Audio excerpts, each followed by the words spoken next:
to the World Storytelling Cafe, and this evening we have tales of witches from Sarah Lloyd-Winder. Can you please put your hands together and welcome her? Hello everybody and good evening from the room with the tree. Because I've moved, I thought it would be very nice to have the room with the tree tonight. So, my story starts in a house after Christmas, which is also why we need the tree. See, it all links. Maud was a hedge witch, or a cunning woman, or a wise woman. You see? All these things are what we used to call witches. But they weren't just those people in black clothes. They were important to the village. What did the wise woman, the cunning woman do? Well, she did everything. She helped the women give birth. She helped to lay out the dead. She probably bound up your leg when you broke it. She tried to get rid of that pus-ious sore when it was revolting. But she also gave you a love potion.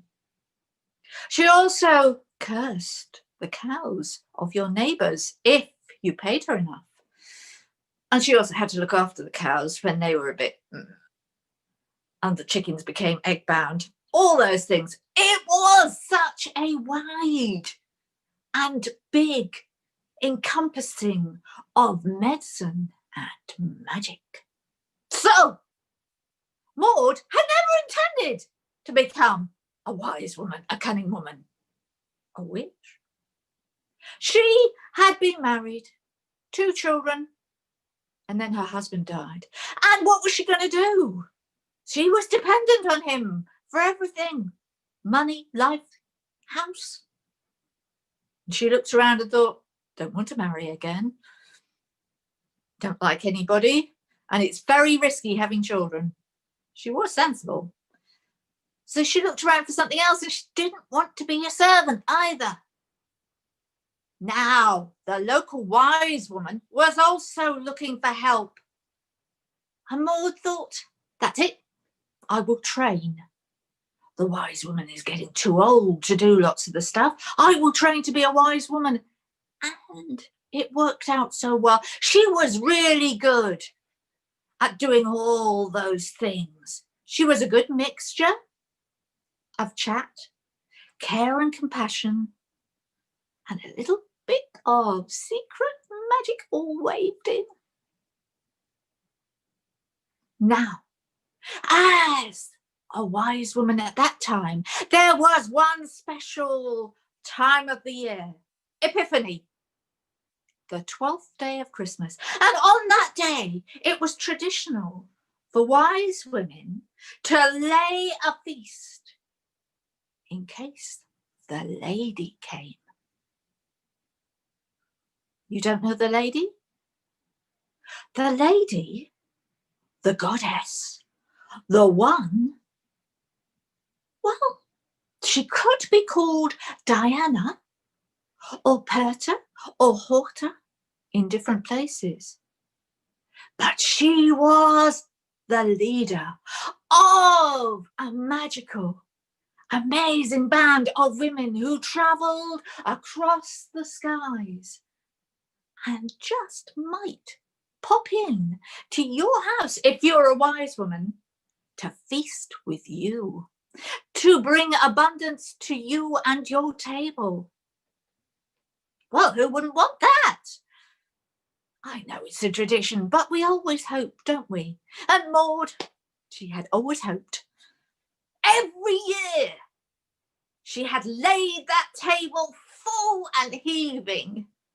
And every year, her children had laughed. When they were little, when they were bigger, and now, when they had their own families, they still shook their heads and said, Mother! The lady is never going to come to your tiny little house in this tiny little place. It is a story for children. But Maud said, I like to be prepared. And don't you eat that feast every single time I lay it out? Nothing ever goes to waste, so what's the harm in what I do? Well, tonight, Maud, like every other year before, had laid that table with everything. Oh my goodness.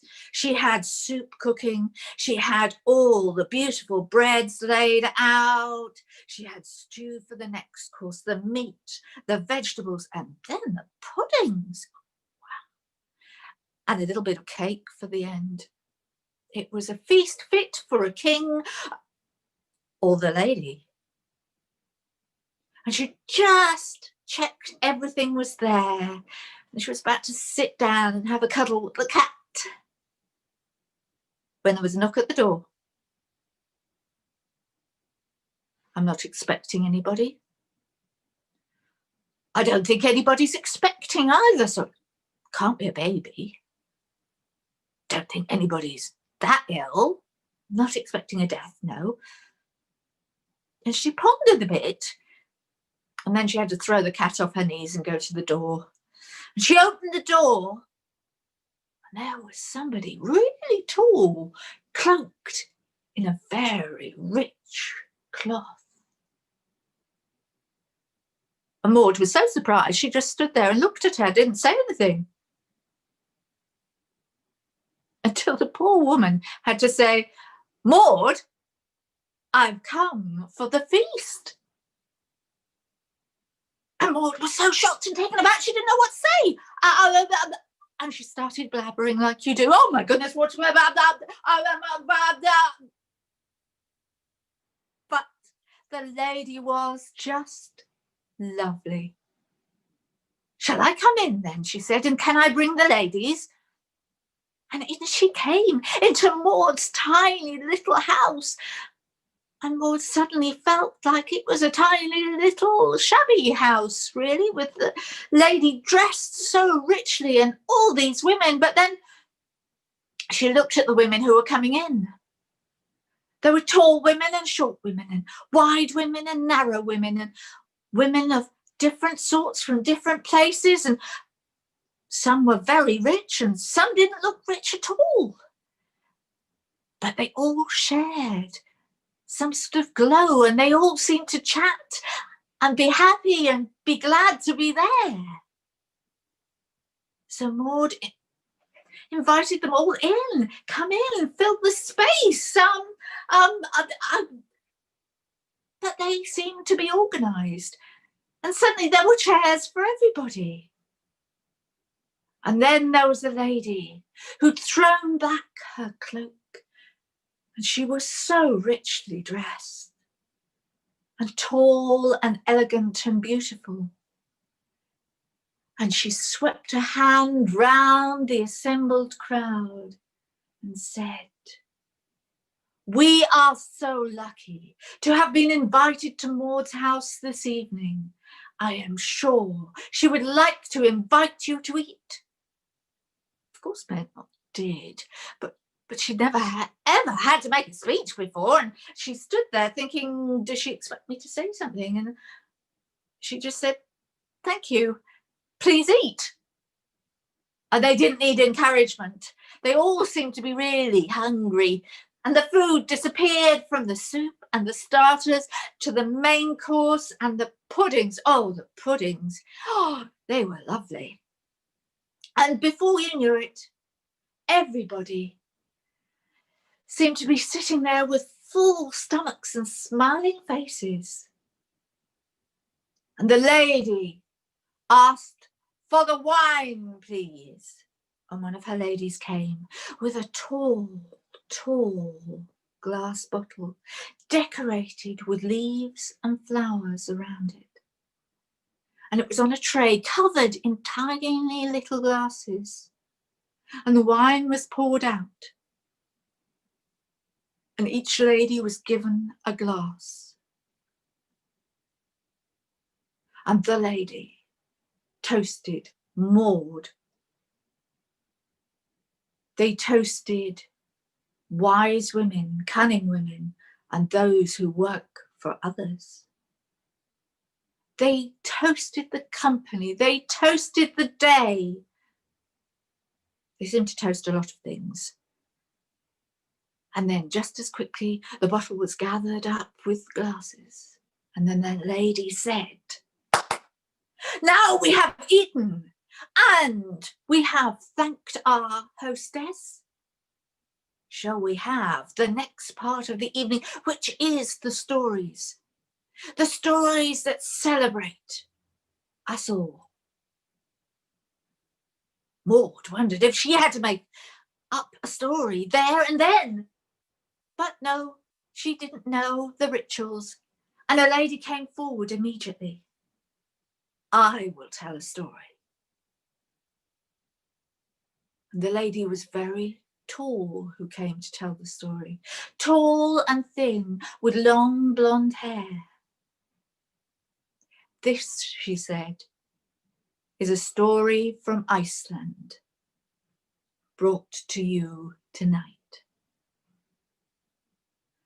There was once, in a small village in Iceland, a pastor and his wife. And the pastor and his wife were very good looking.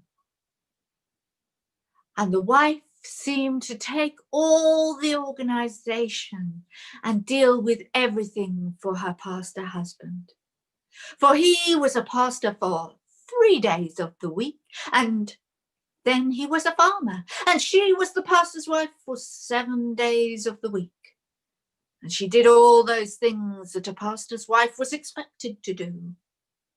Oh, she listened to everybody's troubles. She made sure they had soup when they needed it, or clothes when they needed it. She listened to how bad her husband's sermon was that week. Oh, wasn't it long and terrible? She listened to people who, "I can't hear it, I wish he'd speak up," and all the other general moans. She organised every event, the feasts, the festivals, the flowers. She was all round an excellent pastor's wife. But there was one thing that the pastor's wife would have for herself, and that was Christmas Eve. Now, it had at first shocked the village. But if the pastor accepted it, they would have to accept it too. And she had told him in no uncertain terms that Christmas Eve is my day. Where I go and what I do and who I see are my business and nobody else's. You have me every other day of the year. This is just one day.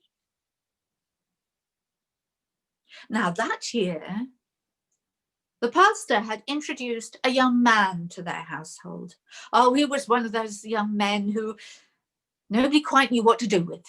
He got himself into trouble. He didn't know what profession he was going to be, and he was a bit of a nuisance. So the pastor had said, "Oh, I'm sure my wife will find you something to do at our house," as usual.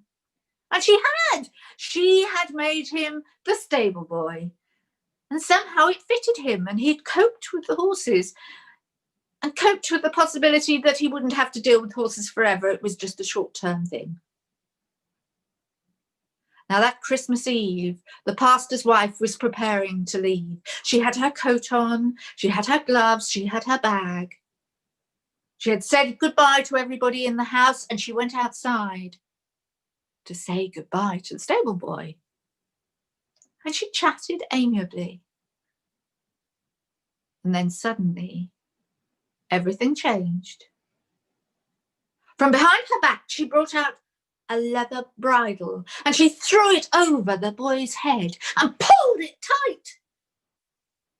And it reached all the way around his face, and suddenly she had jumped on the boy's back. And without thinking, he was running out of the stable, across the fields, through the snow, running and running and running and running. And then she pulled and she shouted something. And suddenly he lifted up into the air and he was flying with her on his back. And there was nothing he could do. At first he panicked.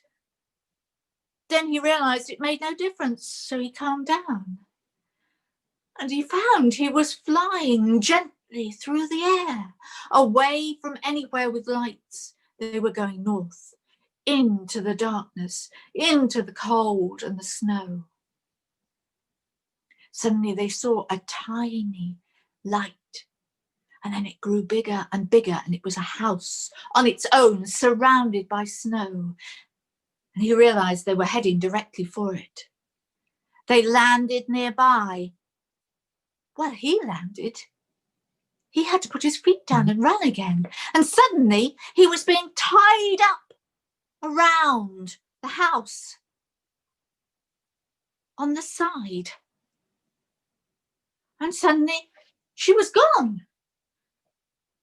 And then he heard the front door of the little house opening and somebody with a deep chocolatey voice saying, "Come in, my dear, come in." The young man struggled to get out of the bridle and he felt the magic wear off as the woman grew further away, and he managed to get it off his face and he stuffed it in his coat. Then he looked up on the house and saw light coming through, and he climbed up and he peered in. And what did he see? A rich, warm room with 12 women sitting round a table and one man. And the table was laid for Christmas Eve dinner. Lots of food. But he noticed there were very expensive platters and knives and forks. That was very wealthy. And he tried to listen. And he could hear them all talking about how they got there. And one woman said, "I came on a horse's jaw this time. Oh, it was speedy." Another woman said, "I came on a thigh bone. Very good." And then the pastor's wife said, "I came on a human being." All the women turned. Wow, on a human, you magicked a human. And the man at the top of the table applauded her. "Very good," he said. "The most difficult magic is that which controls other people." And so the women all asked, "Can we do it? Can we do it? Teach us, teach us." And the man went and got a great big book. And as he opened it, the words seemed to twinkle into the air. And he read passages of spells. And the women repeated them backwards and forwards until they knew how to ride a human. Then something else was asked for and pages were turned and more spells were discussed until it was late in the night. And the man closed the book and said, "We need to eat." So the book disappeared and the women ate. And then at the end of the meal, they all stood. And the man at the head of the table bowed to each of them. "It is the time," he said, and each brought out a glass of red liquid and placed it in front of them. And he took each small bottle and put it in a large glass. 12 bottles of blood, which he took and he drank.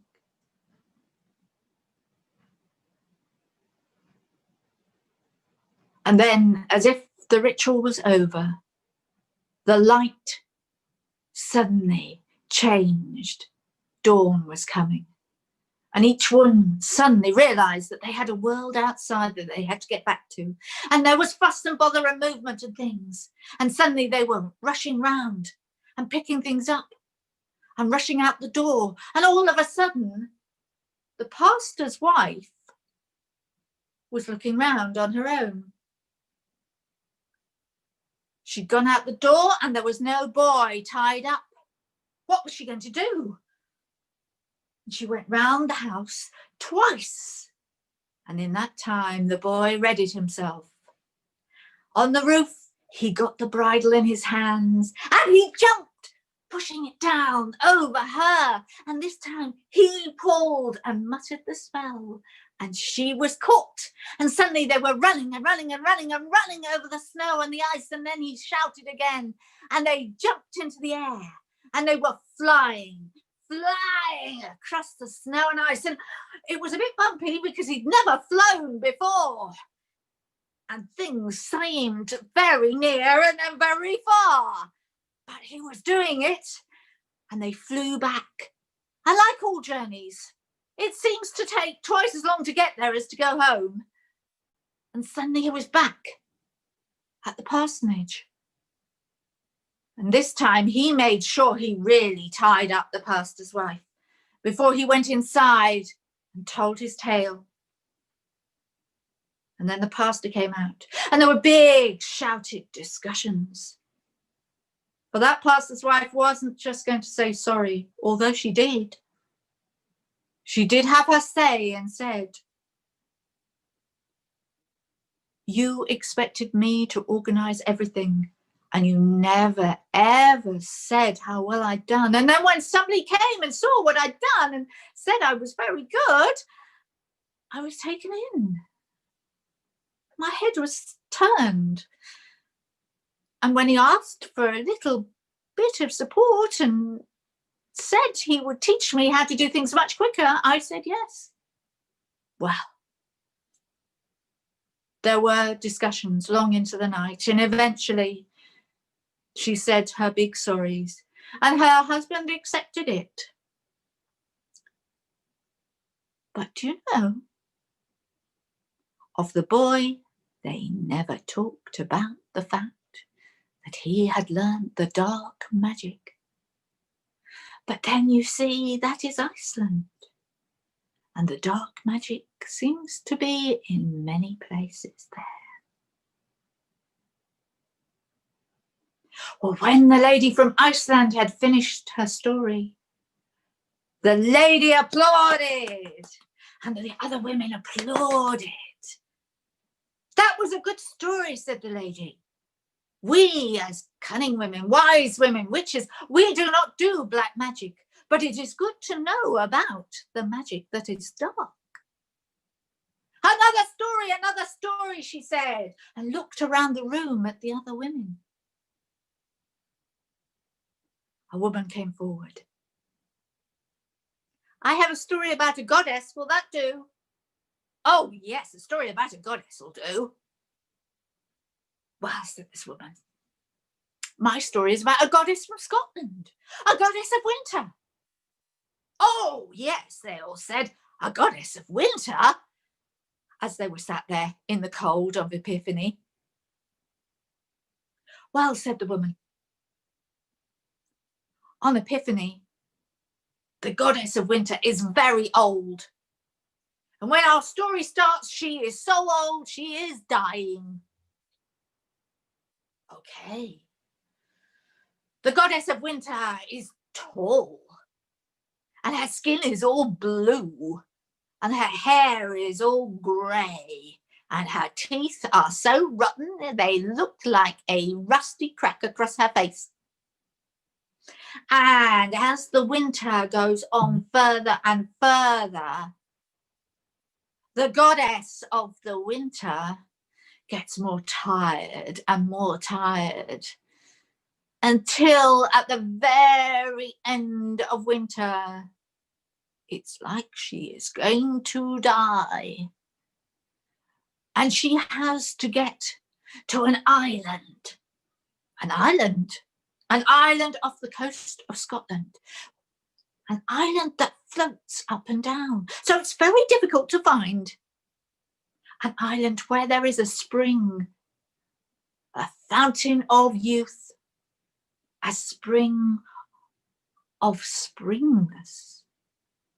And so the goddess has to get her tired and old body across the sea to the island, and she has to get to drink that water on the first day of spring, otherwise she will die. And she has to get there before any animal, any dog, any bird drinks from that water. And by the time she gets there, she is so tired, she is crawling towards that spring, and she flings herself down on the ground and buries her head in the water to drink it, because she is so near the end. But once she drinks, the change. Her blue face becomes pink. Her eyes suddenly sparkle and become blue. Her hair changes and twists and turns into golden locks. And her body grows tall and stretches again. And her bones, they feel full, and the muscles spring. And suddenly she feels wonderful. And at the beginning, she just lies there, happy to be alive and young, and glad she is no longer in charge. For as soon as spring comes, the goddess of winter is not in control. She's handed it on, so she can do whatever she likes, and she has a holiday. Then, like a hibernating animal, or those birds that fly back, she walks back to Scotland. And it is said that the goddess of winter, she created all the lakes and the waters all the way across Scotland, and the rivers that flow and cut through. And as spring turns to summer, the goddess becomes full and rounded, and she becomes warm and happy. And still she is not in charge. And then at the end of summer, the end of ripeness, comes the first winds of autumn whistling by, and the first lines cross the goddess's face, and the first wisps of grey come into her hair. For her time is coming again. And with autumn, she readies herself for her time of power. And she comes back to the land. And as winter is just there, just about to come, she takes off her shawl. And she goes to the lake and throws it in the water. And she tramples that shawl. She cleans it of everything until it is fine and white. And then she lifts that shawl and she throws it over the mountains. For the first part of her time of power, she creates snow on the tops of the mountains and rain whistling down. And the winds blow. And she is now in her full power of winter, and she strides around throwing snow and ice and wind and rain and cold everywhere and frost and bitterness. And she has a good time. She enjoys it, even though she's getting older and older every day. Meanwhile, in the green, somebody creeps round and saves everything. Saves the tiny little creatures who would get too cold. He puts them in his pocket. He saves the birds that have nothing left to eat. He puts them in his hat. For there is a green person creeping around as the Queen throws out her snow and ice. The green man saves and secures and keeps ready. And the Queen, the goddess of the winter, she strides on through Epiphany, the new year, until she's getting tired. She's getting tired again. So tired that she can barely move, and the cycle has turned again.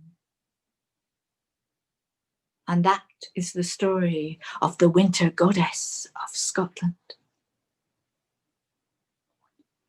And the lady applauded, and her ladies applauded. Oh, what a lovely story, she said. Oh, that is a cold story. We seem to have lots of cold stories tonight. Perhaps one more story, she said. And a lady popped up and said, a small story, a little story. Yes, a little story. Okay. A little story, said the lady. This story, it comes from far away in Siberia.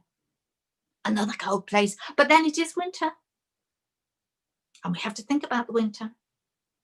And this is about a time long, long, long, long, long ago, when things were different, when there weren't many people on the earth, but there were lots of animals. One day, the tribe called the Tungats, they did a very bad thing. They stole the sun. They took it and they put it in a massive cauldron, and they ran away to the caves and they buried the sun because they were so jealous of people being out and happy and smiling. And the Tungats were not happy, smiling people. So they took the sun and they put it in that cauldron and they ran to their cave and they hid it. And they were happy to have hidden it away from everybody else. Yes.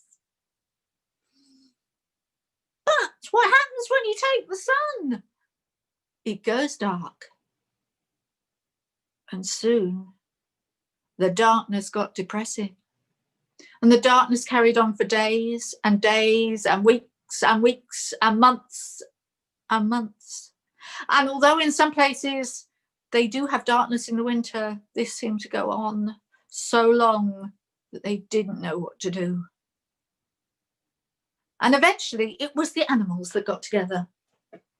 They had an enormous council. Everybody came. Oh, all sorts of animals all together. And they shouted and they screamed until the raven went to the front and said, come on, we have to have some idea of what we're going to do. All right, now we need somebody to go and rescue the sun from the Tungats. All right, okay. And somebody said, the wolf. Oh, yes, they all said the wolf, the wolf. Yeah, the wolf, that's a good idea. Now, right at the back was the owl. The owl was so far at the back, he was finding it difficult to hear normally, but with all those other animals and being a bit deaf, he kept saying, what they say, what they say. The wolf, we're going to send the wolf. Why are you sending the wolf? He's no good. He's big and brave. No, you can't send the wolf. He'll get 2 miles away and he'll see a deer and he'll be gone. He has no brain. You can't send the wolf. So everybody passed it back. You can't send the wolf. You can't send the wolf. He'll run away. And it got back to the raven, and the raven looked and said, Yes, maybe, perhaps. Can't send the wolf. Okay, let's have a think. Let's send the fox. Oh yeah, fox will be better. Oh yes, everybody said the fox is good. He's sneaky. Yes, that's very good. And he's white in the winter. Yes, he'll be disguised. Oh, excellent. Yes, everybody. What did he say? What did he say? Said the owl. Send the fox. Oh no, the fox is even worse than the wolf, said the owl. You can't send the fox. Oh dear. He'll be eating one of you before he's gone. You can't send the fox. And it got back all the way back. You can't send the fox. You can't send. He's unreliable. He's unreliable. Don't send the fox. Don't send the fox. Okay, said the raven. We won't send the fox. Right. Then who shall we send? And everybody turned around and looked at the owl. Who shall we send? Who? Well, the owl suddenly had everybody looking at him. Ooh. So he did a little bit of a preen and he did a big think. Because you have to do a big think, don't you, before you pronounce. You can't just pronounce. You have to think. So the owl thought and thought a bit more, and then he said, the hare. Everybody thought and looked at one another because there'd been lots of discussions, hadn't there? And suddenly everybody went, yes.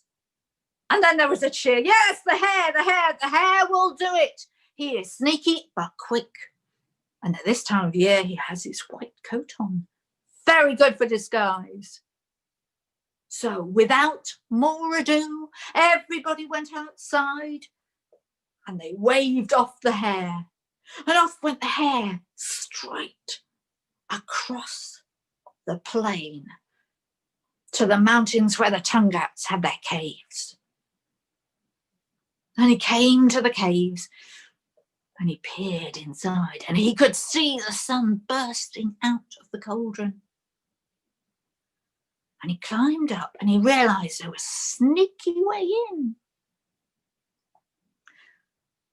So when all the Tungats were asleep, he snuck his way in through a little crack. Down he went very quietly. And he picked up the cauldron. And he was out of there in 10 seconds. And it was a bit of a push and a shove getting out of the crack with the cauldron, but he was out. And he was onto the prairie and off he was going across. When the Tungats woke up. And they were shouting and screaming, and a horde of horrible men, screaming and shouting, started racing after the hare. And although he got a really good start, he was a bit worried. And he looked at them, and he looked at the cauldron, and he tipped it out, and he tried to kick the sun. And at first, he kicked it up and it came down, bang, on the earth. And a little bit dropped off. So he got that little bit and he kicked it and it went up and up and up and up and up into the sky and hung as a little moon. And then he got the big bit, the sun. And the poor hare could see all those Tungats getting closer and closer. So he took a great big kick. And you know that the hare can kick so hard. And the sun went up and up and up, rolling up into the sky. And when it got there, wow, did it shine like it hadn't shone for months. And the Tungats were all blinded. They had seen nothing of that sun in all its glory, and they were unable to look. And the hare was able to scarp out all the way back to the other animals who were standing, watching, cheering. And that is how the Tungats were defeated and the hare won. And at the end of the story, there was big applause, and another drink was proffered by the lady to all the women.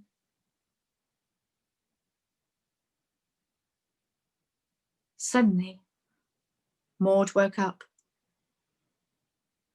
She rubbed her eyes and thought, oh, it was a dream. She looked at her table and it was heaving exactly as she left it. And she was so upset. She thought the goddess had come to her house. She thought they had eaten and celebrated. She thought that they had told stories through the night. But it was a dream. But then she looked again.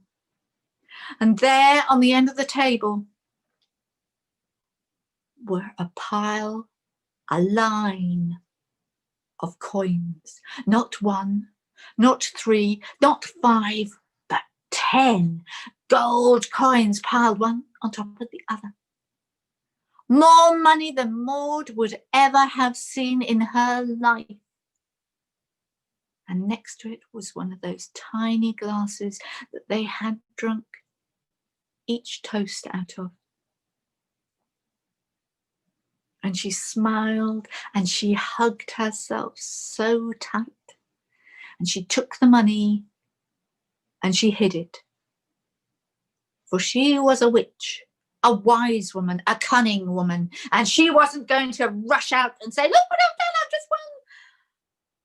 She was a careful woman.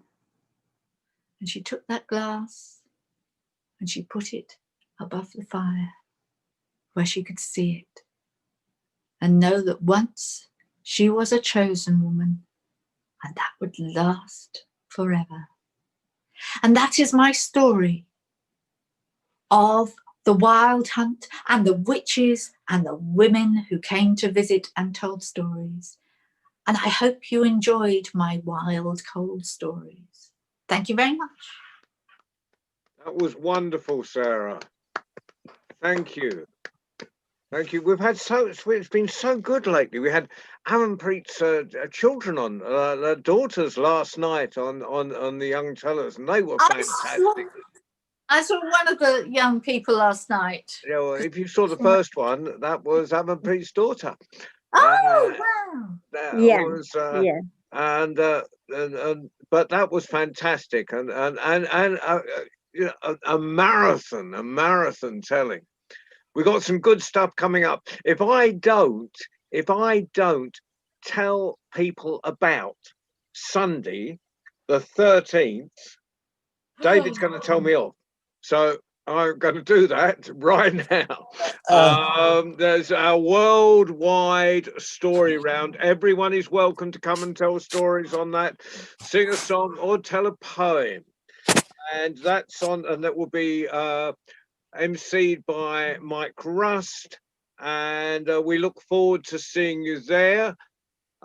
Friday is Friday. I know what Friday is. Friday is our children, and it's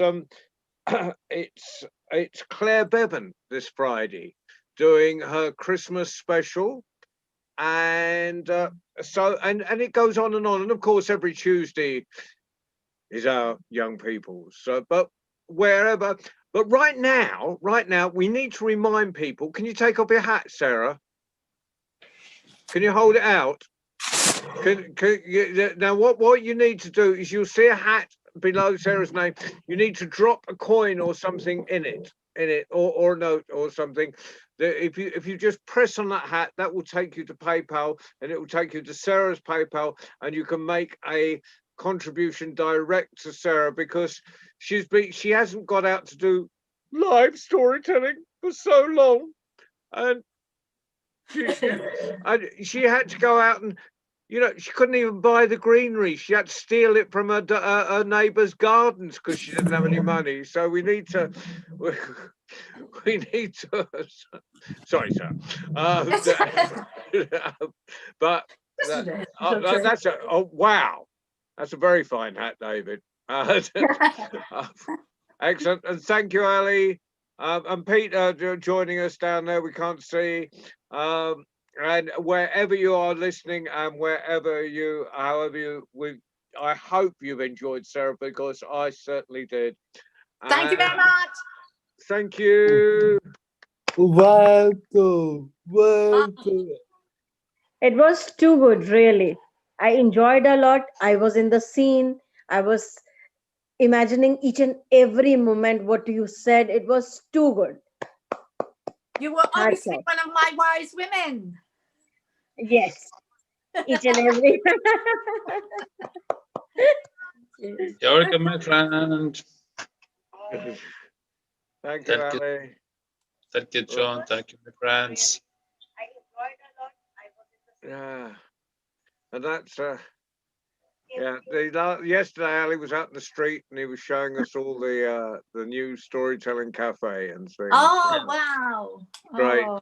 But I think the next live one with Ali is I don't know if Morocco's live. I think Morocco is pre-recorded tomorrow. Fridays is pre-recorded now. Hi, Peter. Hi. Good to see you. You look relaxed. I like the beard. Hello, Peter. There. So Fridays is pre-recorded as well, but Sundays will be live and direct. One more. Thursday is really better is do not me. Thursday is the Oh, Thursday is Cafe Clock, isn't it? Thank you. Yeah, I think, yeah. Yeah, thank you. I need to remember that the Cafe Clock. So we have Ali's Neighbours on Thursday night. We have stories from Marrakesh on Thursday night. So it never stops. It never stops. Which I'm glad about. It means I have a reason to wake up in the mornings. Thank you very much, everybody, and brilliant. Bye, everybody. Did I get that right, Thank David? you so much, David, all was of that what you was? Thank You were trying to remind me to do the Thursday. no. Story round. The story round. Yeah. On Sunday. My better can go a story round. Well, yeah, the story round. I wouldn't forget the story round. 13th, Sunday, Lovely. 6 o'clock. Okay.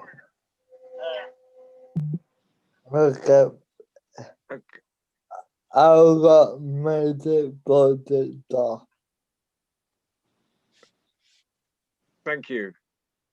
Right. Well, for now, brilliant. And we like you all. We love you. We love you all out there in Storyland. Wherever you are in this world. Sarah, on the M25. No, you're not actually in the middle of the M25. You're just off there. So. I'm just on the M25. Yeah. Off we go. I'm in India. David down in Shropshire. in India. It's India. It's 12:21. You know, I'm waking up 12:21 a.m. Oh my goodness! You're a real stalwart. You're a Cheers. stalwart. She gets up in the middle of the night to listen to us. Yes, Right. I love to you. listen to stories. Thank you so much. Thank you. Well, good night, everybody. Bye. Thank you, everyone. Good night. Good night.